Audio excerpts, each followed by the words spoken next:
যে বোনটির বুক থেকে তার স্বামীকে উধাও করা হয়েছে, আমার সেই বোনটি, আমার মজলুম বোনটির পক্ষে আমি এখানে দাঁড়িয়েছি।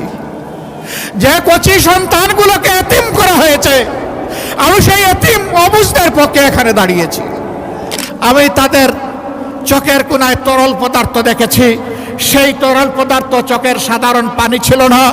তাদের আপনজন প্রিয়জন হারানো যে মানুষগুলো দুনিয়া থেকে চলে গিয়েছে, তাদের রক্তের ফুটা আমি চোখের কোনায় দেখতে পেয়েছিলাম।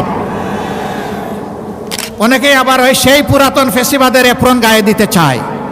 তাদেরকে আমরা বলি, যুব সমাজ জানিয়ে দিয়েছে, আমরা ওই বস্তা পচা পুরানা বন্দোবস্ত চাই না।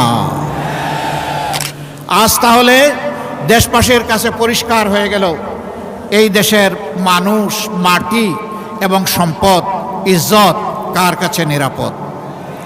এটা কি এখন আর বুঝতে কোনো বাকি আছে? কোনো বাকি নাই। আমরা কি চাই সেই দুঃশাসনের যুগ আবার ফিরে আসুক, সেই ফেসিবাদ আবার ফিরে আসুক? যদি আমরা না চাই, তাহলে যে দুঃখী মানুষগুলোর কথা বললাম, আজকে তাদের মুখে হাসি ফুটানোর জন্য নতুন লড়াই আমাদেরকে শুরু করতে হবে ইনশাআল্লাহ। আমরা ঘোষণা করেছি, আমাদের কোনো মন্ত্রী এমপি যদি আল্লাহ কবুল করেন, তাহলে সরকারি তহবিল বলতে কিছুই নেই, জনগণের সম্পদের দিকে চোখ তুলে আমরা তাকাবো না। আল্লাহ যা হালালভাবে আমাদেরকে দিবেন তাই নিয়ে ইনশাআল্লাহ আমরা জনগণের খেদমত চালিয়ে যাব এবং আল্লাহর সাহায্য নিশ্চিতভাবে আমরা পাবো। আমরাও সম্মানের সাথে আপনাদের সাথে সেদিন বসবাস করব। এখন আমরা দেখতে পাই, একজন এমপি হয়েছেন, মাত্র 5 বছরের মাথায় তার সম্পদ বেড়ে যায় 500 গুণ। জিজ্ঞেস করা হয়, আপনার ব্যবসাটা কি ছিল? বলে যে মাছ চাষ। জিজ্ঞেস করা হয়, মাছের গেটটা কোথায়? বলে আমি সঠিক বলতে পারবো না। সম্মানিত ভাইরা, পানির নিচে দেখা যায় না তো, এই জন্য হিসাব মিলাইয়া দিয়া দেয়। আমরা ওই রকম মাছ চাষি হব না। হ্যাঁ, আমাদের মধ্যে কেউ যদি মাছ চাষি হন, তিনি ন্যায্যতার ভিত্তিতে হালালভাবে মাছ চাষ করবেন ইনশাআল্লাহ। জনগণের সম্পদকে ওই পানির নিচে লুকাইয়া রাখবেন না, বেগমপাড়া করবেন না, নিজেদের জন্য সিঙ্গাপুর বানাবেন না, বরঞ্চ গোটা বাংলাদেশকেই একটা মর্যাদাশীল রাষ্ট্র হিসাবে একটা শক্ত অর্থনৈতিক ভিত দেওয়ার জন্য আমরা লড়াই চালিয়ে যাব ইনশাআল্লাহ।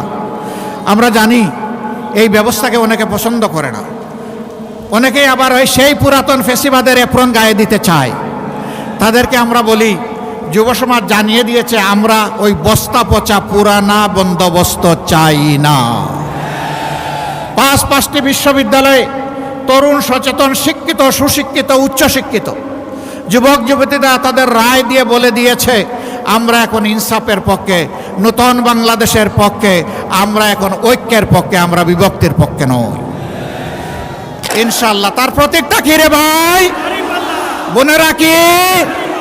আরো জুড়ে 12 তারিখ বিজয় হবে ইনশাআল্লাহ। মোবারকবাদ সবাইকে। আসুন এবার একটা আওয়াজ ছড়িয়ে দেই সারা বাংলায়, লিল্লাহি তাকবীর, লিল্লাহি তাকবীর, ইনকিলাব, ইনকিলাব, ইনকিলাব, ইনকিলাব, ইনকিলাব জিন্দাবাদ। আসসালামু আলাইকুম ওয়া রাহমাতুল্লাহ।